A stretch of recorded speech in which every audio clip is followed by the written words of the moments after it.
Hello, this is Eric Boyce, CEO and Chief Investment Officer for Boyce & Associates Wealth Consulting, and welcome to Charts and Chat for May 17th of 2026.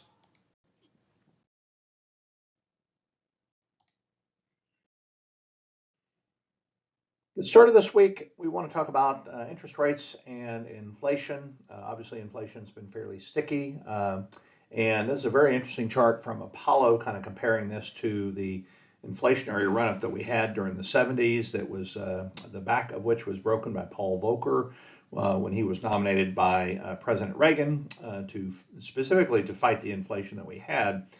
I'm not going to say past is prologue, but this has some eerily consistent components to it. If you look in this chart, again, this data series are synced up to the beginning of the inflationary period. And, in the modern age, we're dealing with a starting point of 2014, and back, in the comparison period, we were looking at 1966.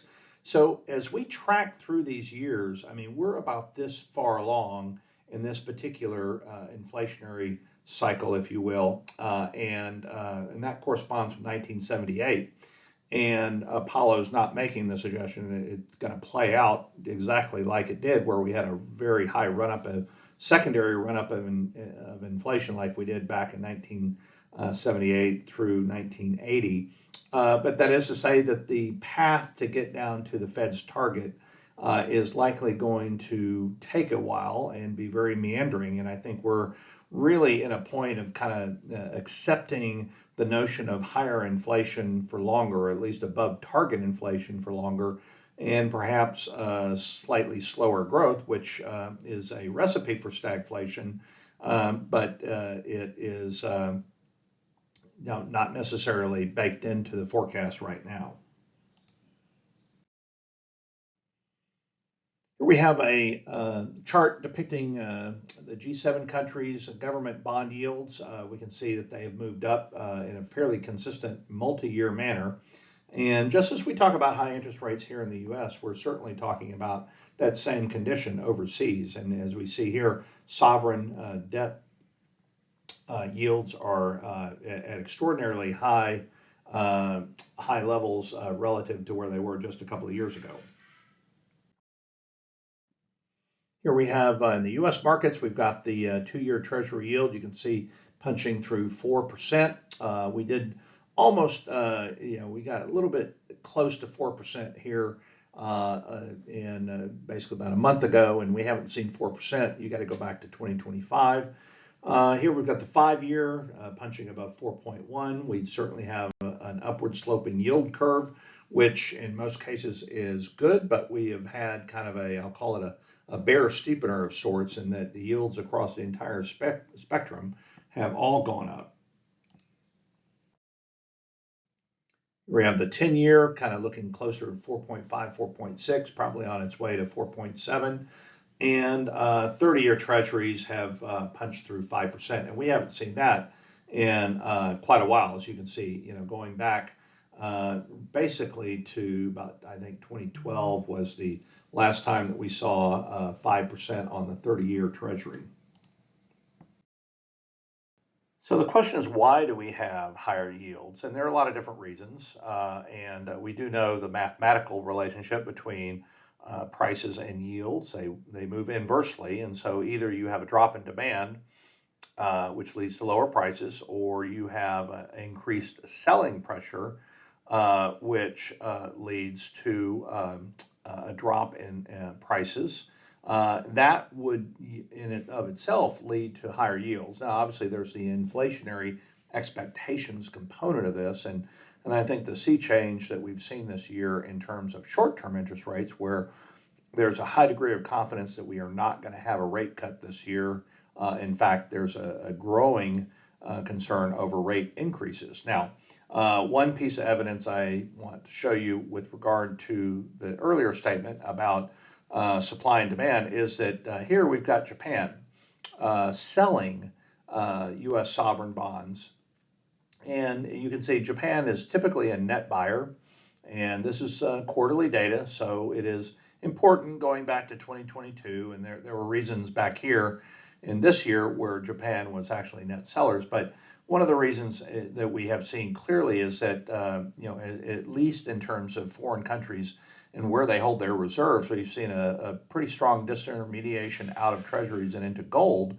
But here, just as an example, Japan is probably the largest the largest sovereign holder of treasuries out there. And if they're selling, that means it's putting pressure on price, which in turn means it is putting upward pressure on yields.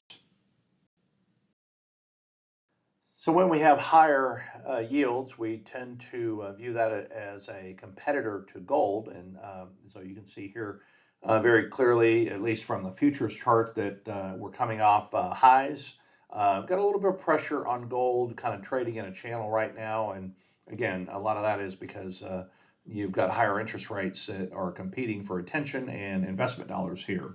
There's still a strong case to be made for gold, as I just mentioned on the prior slide, that you have more of the reserves in foreign central banks that are being held in gold versus U.S. treasuries. And so that's one of the reasons why we saw this big run up here, is that we saw a large demand in gold, not only from not necessarily as much from private buyers, but that was certainly the case, but certainly more so from central banks that were bolstering their reserves.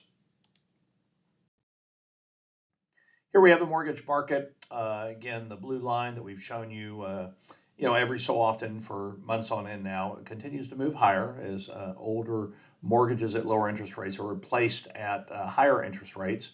You can see mortgage levels kind of hanging in here about 6.3, 6.4. And again, this should continue to move higher as we go along, and then you have more turnover in housing and people having to get new mortgages at the higher rates, and also to the extent that you have 10 or 15-year mortgages over time that either get paid down early or whatnot. Kind of a busy chart here, very interesting data. Here we have on a very much a global level. We do know that goods demand went up during the pandemic, services went down. So we could clearly see kind of the annual change in export volume in this green dotted line. And as a result, prices went up as well. We all know that there was a lot of fiscal stimulus there, and as well as monetary stimulus. And so that caused inflation. So we see that dovetailing up very nicely. And then really it took about a year and maybe a year and a half, and then that started to fall off again. And then we had kind of a manufacturing recession. We had a drop in export volumes, and prices kind of dovetailed with it. That helped to kind of erase a lot of this inflation that we were seeing during the volume pickups and the demand pickups. And you can see here, again, depicted in this chart as well. And now we see that that's actually kind of reversing again, that the post-pandemic kind of like drop off in demand for goods is now reversing. And so, obviously we're seeing export prices that are influenced to some degree by tariffs and export volume, which after the pandemic has really started to pick up again. Now, we got export prices over here, kind of dicing this by certain areas. So you've got emerging markets, Asia ex-China and the large blue, and then you've got the European zone, Euro area, and then Latin America, kind of all moving kind of in the same direction here. So this is definitely a global phenomenon right now. Here we have non-farm payrolls. We got that number last week. That was much higher than expected. You can see that the estimate was for only about 62,000 jobs. We got 115. And then that's non-farm payrolls. You've got private non-farm also beat the estimate pretty handily. This is the 3-month moving average, the monthly data. You can see that we're really kind of trending around 50,000, and you can see we were much higher than that, but that's lowering the kind of the break point at which the number of jobs that we need to create so that we keep stable unemployment, and that number has come down quite a bit, and it's really kind of sitting around 50,000, which is on a 3-month moving average is kind of where we are in terms of job creation. Here we have the unemployment rate, pretty steady, very oddly steady. I think we're in a point where a lot of employers are neither firing nor hiring at this point. So unemployment's kind of steady at 4.3, 36-month moving average in the blue. Again, this is just the ultra cyclical kind of chart. You see all these going back to 1930s, and these little bars represent recessions. And you can see, it's very telegraphic, and every once in a while you get false positives, but not very often. And we are moving higher again. Recession probability remains fairly low. This is the U6 unemployment rate, which is this represents the longer term unemployment. This rate is called the U3. So this is the current. This is more the longer term, more of the systemic unemployment, and you can see that that's moving higher as we go. Michigan consumer sentiment is at an all-time low. We got that last week as well. And this is current conditions and expectations. Didn't bother to show you the all-in sentiment index because it's really a composite of these two, and really they're painting the same picture. The current conditions measure due to food and energy prices in large part is at that all-time low, whereas expectations are just kind of meandering near historic lows. We have tariff drags. This is from Alpine Macro. As we are anniversarying some of these things, and as the IEEPA were deemed unconstitutional, and we've got the 122 tariffs that were outlawed in trade court. We are now beginning to see tariffs come down by measure of collected excise taxes here. So this number expected to continue to drop, but remain higher than it has been in previous years, of course. Prices and earnings, we've been following consumer prices. We do know that by virtue of geopolitical and other events going on, we have a more recent increase in the CPI, now tracking a little bit closer on a headline basis to 4%. For many years, though, we had wages that were growing faster than overall inflation, and so that was creating an environment of positive real wage growth, which is, I think it's important to the health of the economy, certainly helpful to the health of the individual consumers because their purchasing power is maintained. Now we're at a point where that is reversed again. We'll have to monitor this, but to the extent that we have higher inflation, which honestly I think we've got the risk of going to 4.5 maybe, but probably not much higher than that near term unless we get some type of exogenous shock or we get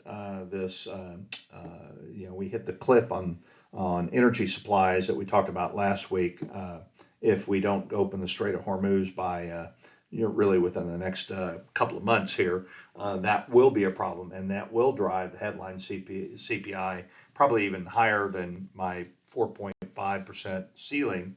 And then wage growth is very sticky, so don't see that moving too much. We see this kind of coming down from really kind of almost a 6% level, but it took it years to do it. That would not be good necessarily for consumption.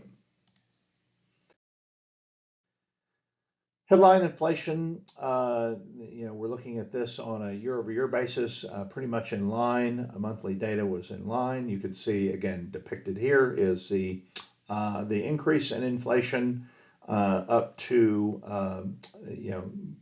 kind of interim highs, if you will. Here's core inflation also ticking up. You've got one of the items that I think was really noticeable and has been for some time, aside from energy, has certainly been food.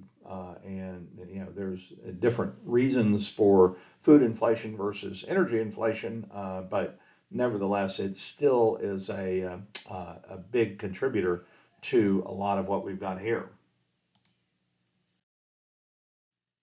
We have core goods inflation that is positive, and then we also have service inflation, which seems to have picked up a little bit, and by and large has remained much higher over a multi-year period than we have had in goods inflation. And this actually does tie back to the chart that we had earlier that was looking at the global prices, global price changes, as well as exports that you can see here as this as a proxy to that, that we've seen a lot of sluggishness in goods inflation that has been more than offset by the service side. Now we'll switch gears and talk about producer prices. Here we have both headline PPI and core PPI. We know that they've been influenced by, at least at the headline level, by food and energy here. We've got year over year headline PPI moving up 6%, and for the month, much higher than estimated. Even at the core level, pretty much higher than estimated, and looking at core prices, excluding food and energy, up 5.2%. So, I think we're entering a period where, we're going to learn a lot about the willingness on producers to pass these inflated costs on to consumers. And so, just showed you we're already tracking at a headline inflationary basis.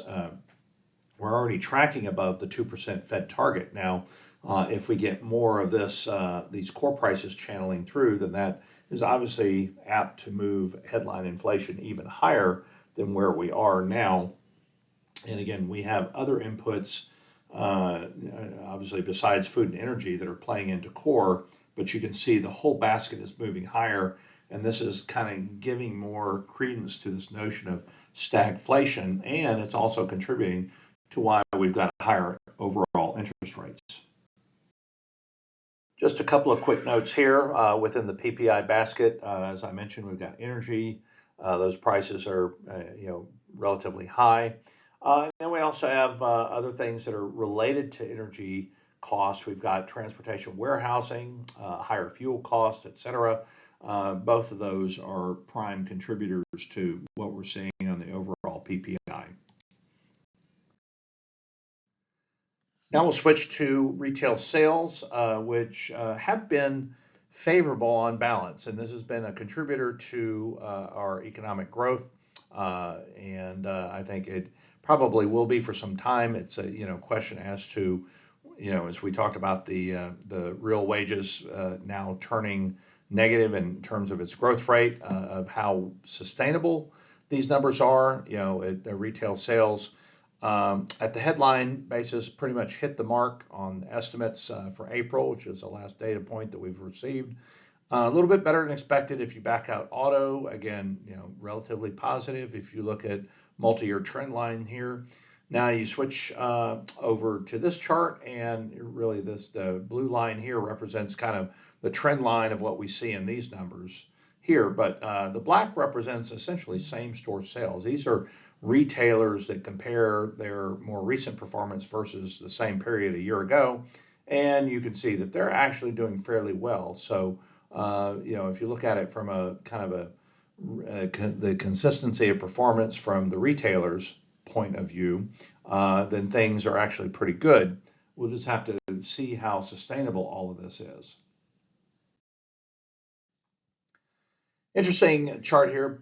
B of A puts out a chart based on higher fuel costs, what people's sentiment is with regard to the summer. And, interestingly enough, you've got a lot of people that respond, hey, not much of an impact here. You've got some people saying, hey, we're going to cut down the number of trips, or reducing a budget, or maybe, doing something that feels a little bit more like a staycation. Relatively few people have actually outright said, we're bailing on the summer travel because of higher fuel costs. So obviously people are adapting, they're coping, they're still trying to get out and do things, so to speak. So again, that from a sentiment standpoint, heading into the summer, this is actually better than I would have thought. You do see some weakening in airline reservations. So you've got 2026 here. If you go from January to May, where we are now, it actually falls below both 24 and 25. So I think, with higher fuel costs, certainly in the aviation industry, maybe one of the things that's obviously playing into it, because airline tickets have gone up, and you've got more people that are probably choosing a destination closer to home that doesn't necessarily require airline travel, perhaps. Now we look at the household situation. We've got this number from the New York Fed. Household debt as a percent of GDP. Obviously, we've had consistent economic growth. As a function of that, household debt continues to fall. This is one of the many good things about the consumer that we love to talk about.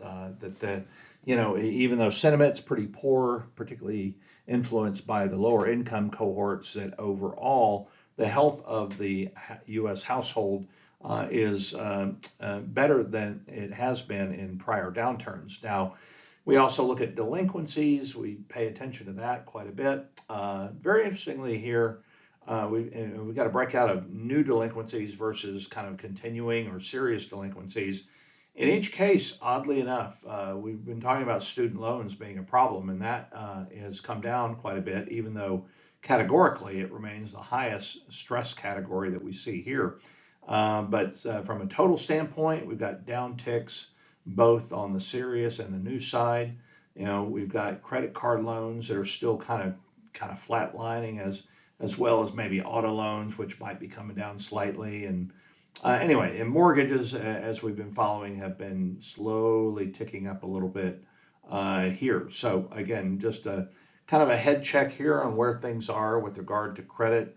Overall, things are not bad, but with all these numbers moving, or some of these numbers moving higher, we certainly want to maintain a close eye.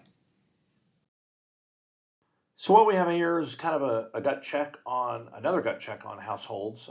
This is the probability of missing minimum debt payments over the next 3 months. You can see we reached a low point back in the post-pandemic phase. Where we are now is we're actually in a downtrend with a little bit of noise here and peaks and valleys, looking at it over probably the last year and a half, after a continuous rise. Again, went through inflation here. Inflation ebbed, but we still had a rise in some stress indicators, and good to see that that's coming down. If you go back before the pandemic, we had some of these readings that were actually higher, in some cases a lot higher than where we are now. So I'd say overall that this is another positive indicator as it relates to the U.S. household.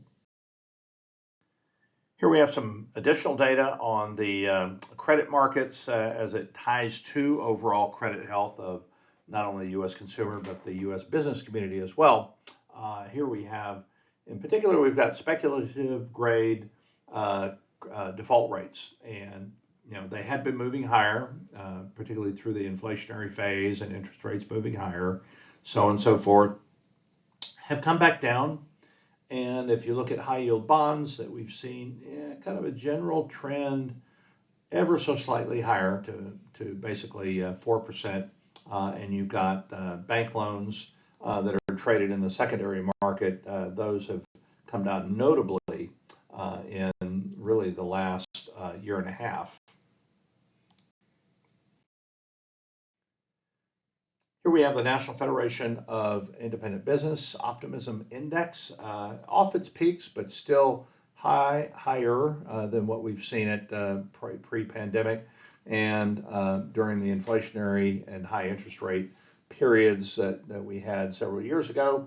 In this slide, we got the actual sales changes trending higher, although still in contractionary territory. And then we've got expectations that continue to be positive for NFIB, which is their small business advocate. Here we have uncertainty. That does remain high. Again, something to watch here is we have relatively uncertain climate, with regard to, certain policy coming out of the federal government. And obviously, we've got a midterm election coming, and there is much speculation over how that's going to turn out. But small businesses essentially feeling a little bit of anxiety over the policy environment. Here we have the dollar remains fairly consistent here. We've had the dollar pick up some momentum here lately. And what's really interesting as it relates to the dollar, and saw this in a daily shot chart pack, that you've got oil prices which were moving inversely to dollars. And we know oil on the global market is priced in dollars. There are several countries that are actually trying to change that now. But once we became a net exporter, you could see that this relationship completely reversed. It went from being a negative correlation to a relatively high positive correlation, even though we've got a spike in oil prices and we've only seen really some modest change in the dollar behind it. But when you go back to when we achieved that point, it's been a relatively high correlation.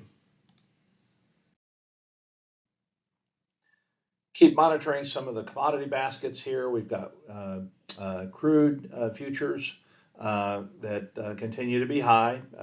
Again, last week we had the rejection of an Iranian proposal for a ceasefire, and I think that that's just a moving target. And there's some things that I just don't see us gaining consensus on. I mean, it's going to require one side or the other to blink, unfortunately.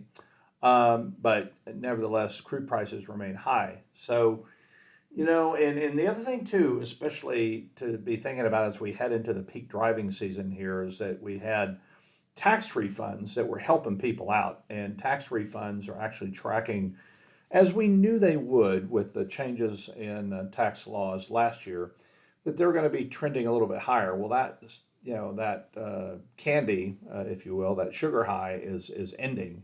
And so we're going to have tax refunds that are going to go down or basically go away, right? Because likely they've already been paid. But we're going to have high gas prices, which again in this estimate is probably tracking down as we go in terms of its year-over-year change in aggregate dollars. But gasoline prices are still going to weigh on the U.S. consumer at those lower income cohorts. It's going to continue to put a lot of pressure on them. Look at this chart from B of A tracking credit card spending. And again, as we kind of like peek in on the U.S. consumer and try to get a sense of the health of the U.S. consumer, which as we know is 2/3 to 70% of the overall economy. Consumers are very, very important. We can see that clearly they were spending more on gasoline. We knew that. Gas prices were lower as you go back to 2024. Services is something else that we're spending a lot of money on, and obviously we've seen that quite a bit. We've got retail sales, which we know have been positive, and you can see that manifesting here. So, it isn't as much new information as it is pretty solid confirmation from credit card expenditures and debit card expenditures on these various categories, that these are in fact the main drivers of what we see in sales and overall economic expansion. A couple of quick notes here as we continue to melt up in the equity markets. It seems like we have a day where we have a little bit of a relief, kind of a steam blow off, if you will, and markets down a little bit. It seems like we've got a lot of momentum heading into the end of these trading days lately, and usually when we have like a down day, we'll follow up with a pretty solid day. There's still pretty high expectation level that a truce or ceasefire of some sort is going to be hammered out with Iran fairly soon. That's the expectation. There's a lot of confidence built into the market. But as we see here from a valuation standpoint, kind of we're back up to some of these more uncomfortable levels. And you can see here on a sector basis, really, you've got energy as the only one, and financials are the only ones that are really attractively priced. Now, even though financials is trading at the upper end of its range, energy is pretty well priced, but energy's already had a pretty nice run. You get into some of these other sectors like, industrials trading ahead of itself here. I mean, this is basically outside of its band. This is in rarefied air here, but you have the same case with several other sectors when you talk about, obviously this is the index itself, which is trading beyond its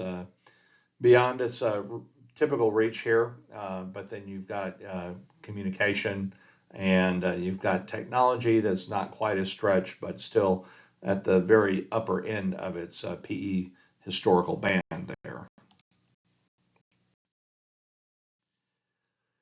Then last slide I'm going to show you is just basically forward PE. We've shown you the slide before. There is a positive differential between the U.S. PE and the global PE. We do know that we had a pickup in overall multiples, relatively modest last year as international performed pretty well. But you can see that gap is pretty wide, and the green here represents basically the premium at which U.S. stocks are valued relative to their global peers, and that gap is pretty wide. And the other thing that fueling optimism to a large degree are these earnings beats, and we've been talking about this for several quarters. We go in with a relatively guarded estimate for earnings, and we wind up getting some pretty positive results out of most companies. You can see here, and looking at this quarterly data, that more often than not, we have more than crushed the pre-COVID average on earnings surprises. And in particular, this last quarter was astounding. So if you want to look at where this latest burst of energy in the market has come from, it's come from earnings beats, and it's also come from earnings beats on the part of the Mag 7 and those market leaders that have an outsized market share. They're really providing a strong influence over the S&P 500 right now. That's all we have for the chart pack this week. I hope you've enjoyed it. Have a great week, and we will be out of town next weekend for Memorial Day, so have a safe Memorial Day and a happy Memorial Day, and we'll see you the week after that.